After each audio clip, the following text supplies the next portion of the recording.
உன்னுடைய குடும்பத்தை பார்த்தேன் தாயே, உன்னுடைய மக்களை பார்த்தேன், உன்னுடைய தொழிலரங்க கருப்பசாமி உத்தரவிட்டு இப்ப யார் பிரிஞ்சிருக்குது? கணவன் மனைவிக்குள்ள சண்டை வந்து பிரிஞ்சிருக்கணுமே.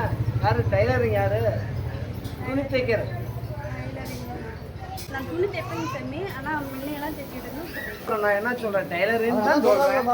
இருந்தாலும் கருப்பசாமி உத்தரவிட்டு இன்னைக்கு கட்டுமனையிலையும் இன்னைக்கு மனக்கவலை தீர்வதாயே. இன்னைக்கு அதிக கடனா இருக்குது. ஆனால் கருப்பசாமி என்னால் வட்டி கட்ட முடியல.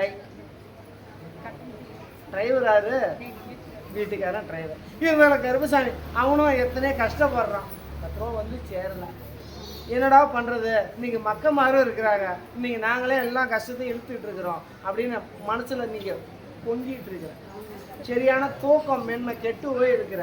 ஆனால் கருப்பசாமி உன் கட்டுமனைக்கே நான் 6000 தாயே.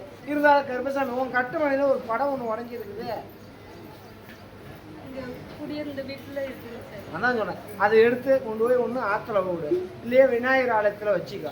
புரியுதா? உன் குறையும் தீர்த்துறேன். இன்னைக்கு இருந்தாலும் கருப்பசாமி இன்னைக்கு பார்த்தோம்னா சாப்பிடும் அப்படின்னு பார்த்தோம்னா யாருக்கிட்ட சண்டை போட்டீங்க? மண்ணவாரி விட்டுட்டு இருந்துருக்குறீங்களே. நான் இது வரைக்கும் விட்டுலைங்க சாமி. வீட்டில் டயர் எல்லாம் நான் வந்துங்க சாமி. டயர் வண்டி ஆட்டோ இருக்குங்க சாமி. ஆட்டோ